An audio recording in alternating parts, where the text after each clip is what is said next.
Tonight, 1 year later, a murder remains unsolved, and Dominic Daughtry's family is still looking and hoping for answers. The East Valley dad is one of 10 people killed by gunfire this week 1 year ago in Maricopa County. And his death exposes hurdles when it comes to solving cases. The I-Team's Erica Stapleton continues our coverage. 7 days, 1,000 shootings in America, with a closer look at just how many cases remain unsolved. A smile so distinct. Boisterous and just very full and happy. Now, just a memory.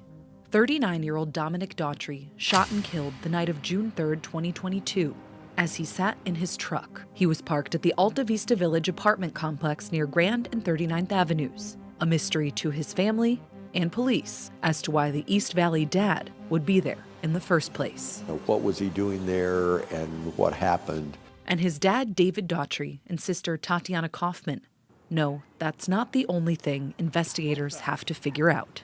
There's a video where somebody just walks up without saying a word and fires 3 shots. But without a name, you're sort of at a dead end.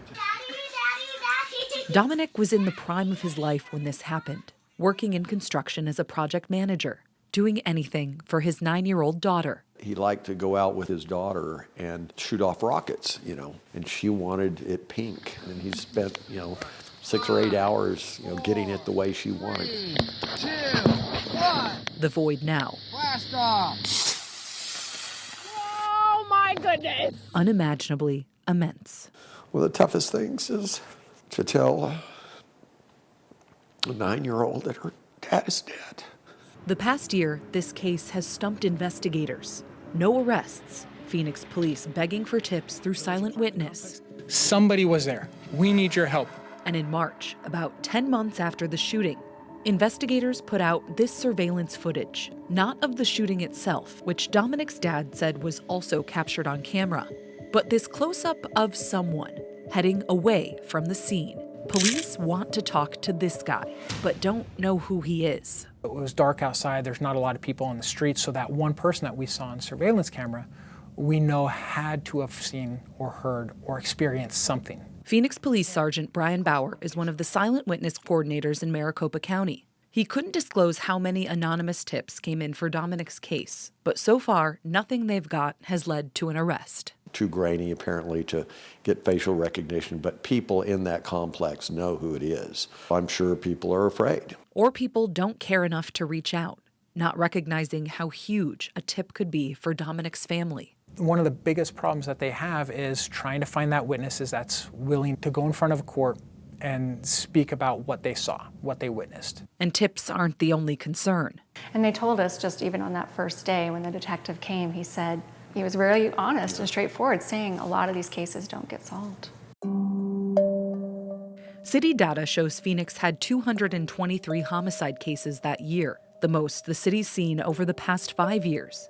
This week, Phoenix police confirmed that only 127 of those homicide cases from 2022 were cleared by an arrest or exceptional means, about a 56% clearance rate. And officers are inundated not just with murders. Phoenix police data shows officers were called to the block where Dominic was killed more than 400 times in 2022. 14 of those calls were for shots fired or shootings, including Dominic's death. A crime in a crime-infested area is not going to get the priority. And the longer it goes, the less priority it is.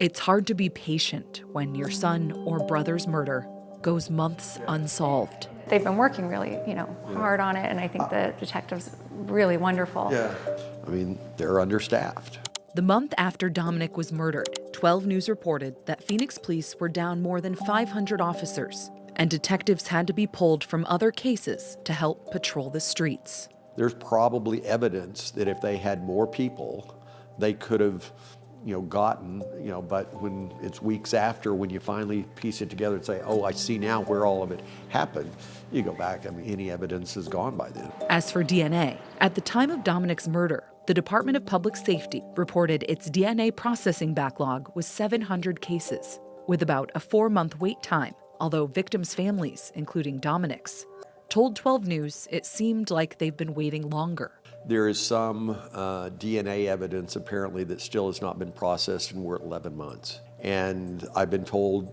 by the police department, hey, it takes time. Over this past year, Dominic's family pushing for a break in the case. Please, please consider thinking about where you were that night. Doing all they can to navigate a criminal justice system that can be painfully slow for victims. The killer still out there. If somebody would do that, they either probably have done it before and will probably do it again.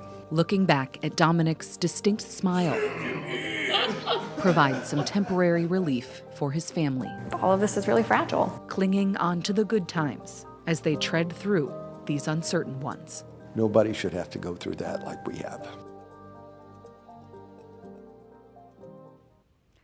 Dominic had an older sister who died from a heart condition in 2015, so this is the second loss of a child and sibling his family has had to endure. That is so tough. Now, Erica, today we reported that Phoenix police are still trying to hire hundreds of officers. So in the meantime, what can these families expect?